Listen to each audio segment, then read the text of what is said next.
your gas tax. I know Yes. you were dealt a blow there. Are you still fighting that? I am. The... So we're going to announce this in just a couple of days. So you guys get a couple of sneak previews right here. This is great.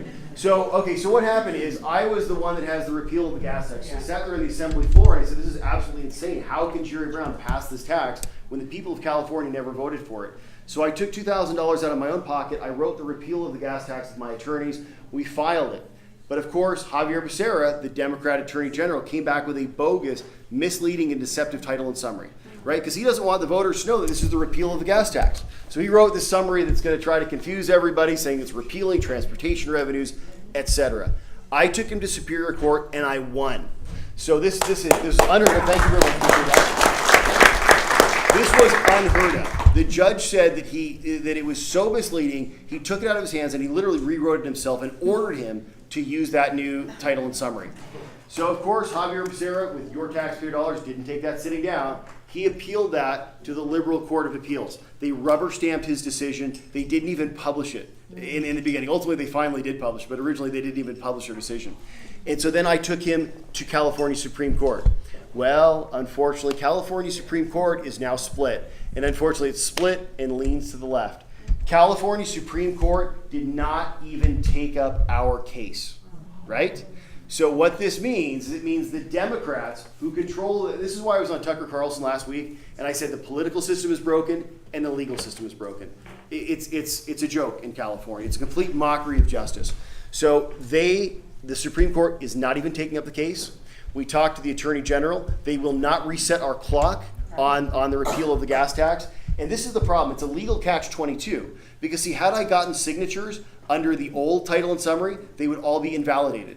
Had I gotten it underneath the new one given by Superior Court, those also would have been invalidated. So they essentially allowed us to be tied up in court when the whole process was rigged from the beginning, and now our clock has run out. So we will be announcing that I am going to, there's two ways to repeal the gas tax. I will be taking up their petitions. I will be going up and down the state. I will be gathering signatures. Every one of the, something like 30,000 or something like this, people that have signed up, that have either signed up to volunteer or get gas tax petitions, will be sent out their gas tax petitions, and then we will be going up and down the state to help them collect the signatures. So the other one. The other one is exactly right, because it doesn't make any sense to refile something new now. I only needed 365,880 signatures. They needed like 560,000, something like this, which really means they're going to need about 1 million. I am going to help them get their signatures, because in the end of the day, we will repeal that gas tax. So you'll see that here in a day or two. We can only take one more question. Okay, no problem. One last question. We thought you did a great job on Tucker, and Thank very, you. very compelling. And question is, are you getting any help really from the White House as far as making the voting process legit and clean? Not yet. But this is what we're hoping to do. So if you remember my appearance on Tucker, it was very clear. It was like, I said to Washington, come to California, sue California.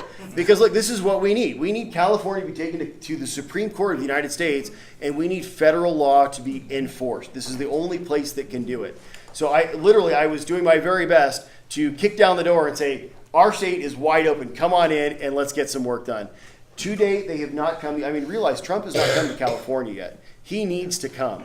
We need some federal attention to California. We need the good guys to come to California and understand this state is worth saving. The 39 million people that live here, they're not all liberal, crazy people. There's a lot of people, actually, I would tell you, almost every single one of us in California just believes in common sense. I don't care whether you're a Democrat or Republican or declined to state.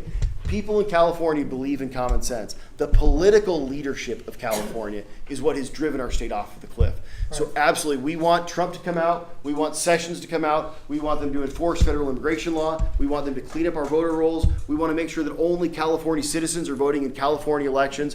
And we absolutely want them to help us become the next governor of the state of California. Guys, with that, thank you so very much.